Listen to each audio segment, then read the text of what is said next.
কলেজে প্রথম বর্ষের ভর্তির অনলাইন পোর্টাল চালু করায় প্রচারমূলক শোভাযাত্রা বের করা হলো শনিবার। এদিন ইটাহার ব্লক শিক্ষা দপ্তরের উদ্যোগে স্থানীয় কাপাসিয়া উচ্চ বিদ্যালয়ের উচ্চ মাধ্যমিক পাশ ছাত্রছাত্রীদের নিয়ে ব্লক সহ জেলার শিক্ষা দপ্তরের আধিকারিক এবং বিভিন্ন বিদ্যালয়ের প্রধান শিক্ষকদের উপস্থিতিতে পথসভা ও প্রচারমূলক শোভাযাত্রার মাধ্যমে ছাত্রছাত্রী সহ অভিভাবকদের অবগত করা হয়। উপস্থিত ছিলেন জেলা শিক্ষা দপ্তরের আধিকারিক বাণীব্রত দাস, সহকারী বিদ্যালয় পরিদর্শক আজিজুর রহমান, ইটাহার চক্র অপর বিদ্যালয় পরিদর্শক বিপ্লব বিশ্বাস, চন্দন পোদ্দার, কার্তিক দাস সহ অন্যান্যরা।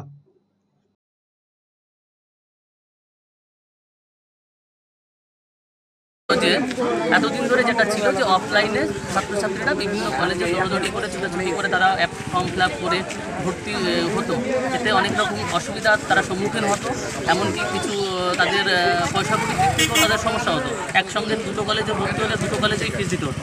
কিন্তু এইরকম অনেক রকম সমস্যাগুলো মেটানোর জন্য যে সমস্ত শিক্ষার্থীরা যে এবছর আমাদের মাননীয় মুখ্যমন্ত্রী প্রচেষ্টায় আমাদের মাননীয় শিক্ষামন্ত্রী এই অনলাইন পোর্টালের চালু করছেন তিনি।